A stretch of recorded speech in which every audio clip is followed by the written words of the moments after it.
20th birthday is May 29th, 2022. It's been a journey up to this point, and honestly, I don't feel any special way about it.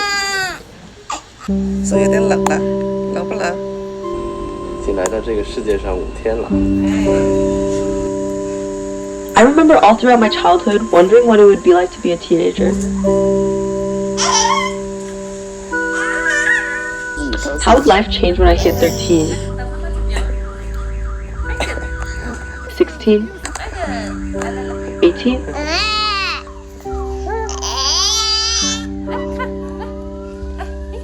I'm about to become 20, and I have to say that being a teenager and hitting those numbers was nothing like I imagined it would be.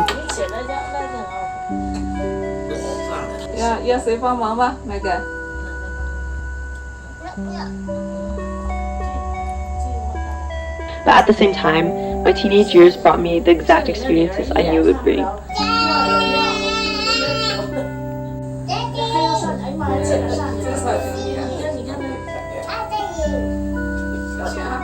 I used to read dork diaries where gym lockers and school crushes were something for the future, and Wattpad stories where the main character would sneak out of their parents' houses at night.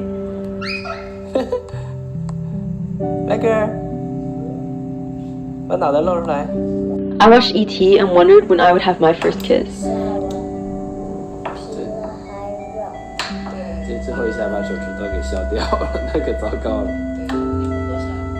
I sat in the backseat of my mom's car, asking how old or tall I had to be to sit shotgun.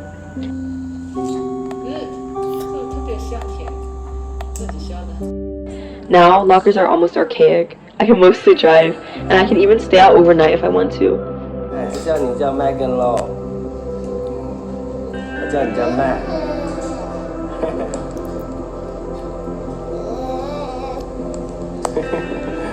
I reminisce on the times I looked forward to getting my Hogwarts letter on my 11th birthday, or saw sparkles in the air and wondered if it was finally the day I would discover the world of the fairies.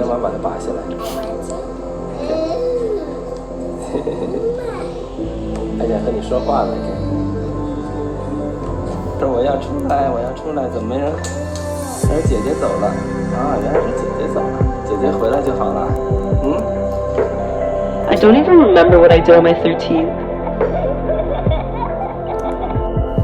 I had my first boyfriend and friend group on my 16th and was in quarantine with my family, rewatching Avatar: The Last Airbender on the 18th. No special celebrations because I never thought one day was special enough to spend that type of money. Birthdays were always arbitrary to me, and I didn't want to care about them in case other people forgot about it. I tend to live in the present, get swept up in the daily things like spending time with my friends or finishing the work I have to do. Oh my god! I don't usually think much about the past or how the future looks like, but I think hitting my 20th birthday is a good time to pause and reflect. 20 years, 2 decades of my life that shaped me into the way I exist today. This guy's a dictator. I did so much and made a lot of decisions, many of which I don't remember, but I learned and I grew. So, here are the 10 biggest lessons I learned throughout my teenage years. The first lesson on my list is that it's so important to set boundaries and communicate, but also to be able to let people go. I had my fair share of toxic relationships, including a number of friendships and my first boyfriend. These relationships included a lot of resentment, negativity, and sometimes even affected my relationships with other people. I've learned to define my boundaries, and I'm still figuring out the balance between problem communication that's inevitable for any long-term healthy relationship and cutting off a relationship that continuously brings me negativity. Oh, why do you keep doing it to me already?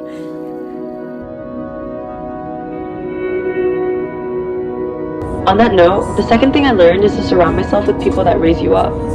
I believe every human has positive qualities, but we have to find those who are compatible with us.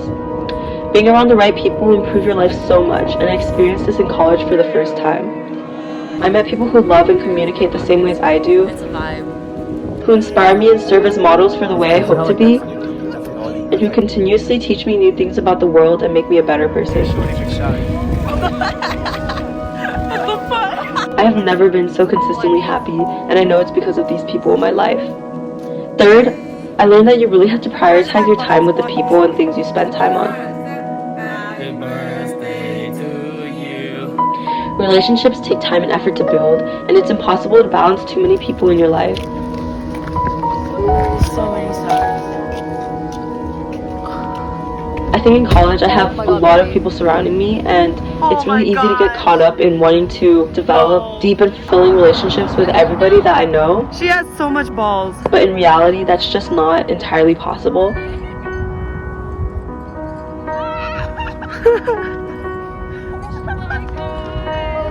Similarly, with hobbies, projects, school, extracurriculars, and career, I have to pick and choose what I want to develop. There's only so much time in a day.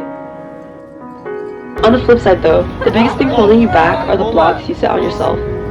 This applies to both career and relationships, because I believe the potential of a human is limitless, so it's worth the chase after whatever dreams you might hold and become the person you want to be. I think life feels a lot more meaningful and fulfilling to me since I've started reaching and working towards the stuff that I want for my life. Adding on top of that, the fifth thing I learned is that failure is okay. It hurts a little, but you learn from it and it directs you to the place that you need to be. I think I used to get attached to the idea of achieving one specific thing, but over time, my mindset shifted to chasing success in general rather than avoiding any specific failure.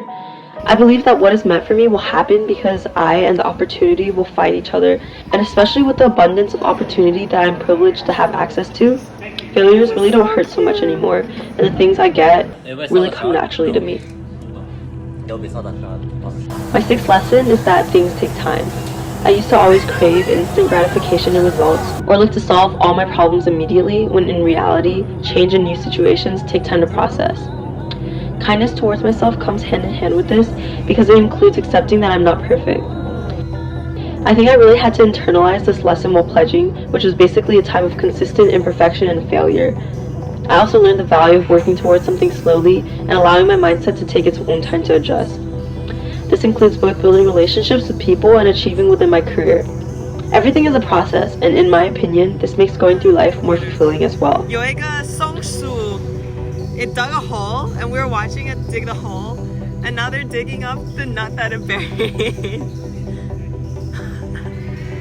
My seventh lesson is that my relationship with social media is something I have to redefine. Social media is something that my generation was the first to grow up with, and a technology this transformational to our way of life doesn't create light effects.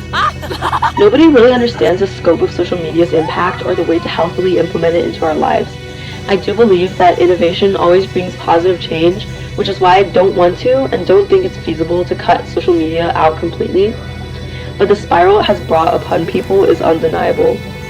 However, I do think it is possible and very valuable to find the balance of what works for myself, so I will continue looking for this balance. On a similar vein, my eighth lesson is to listen and learn before talking and judging. I think this is really applicable to the idea of social media, but also just in general. When I was younger, I always thought my ideas and opinions were like ultimatums, which is obviously and objectively not correct. I actually know very little, and I realized that everyone has their own valuable thoughts and life experiences, which I now seek to understand. However, I think I did lose confidence in my own opinions and the ability to talk about myself and my ideas for a little bit. So this is also a balance I struggle with maintaining, but am continuously learning and working on. My ninth lesson is to be genuine and truthful to myself about who I am, including my flaws and strengths and interests. I want to be genuine in my relationships and love for people and stand firm in my values without being swayed by the opinions of others. This kind of relates to how I've always been affected by things like public perception, social status, and issues relating to image, and I don't want this to impact my values and relationships anymore, or create a competitive mindset within my own head. And finally, the 10th lesson I learned is the importance of being vulnerable and the value of reaching out for help. I don't know why, but I really internalized the idea of being independent throughout my childhood, avoiding asking for help with anything. I'm now realizing that people are usually really willing to help you when you ask. So Kevin, look up at the camera. Also, control is such a huge concept in my life, and the idea of being vulnerable equated to seeming weak and feeling like I was out of control. But my recent relationships have really shown me how nice it is to be able to rely on people and let them help you, and similarly want to and do give back freely, and I really appreciate that.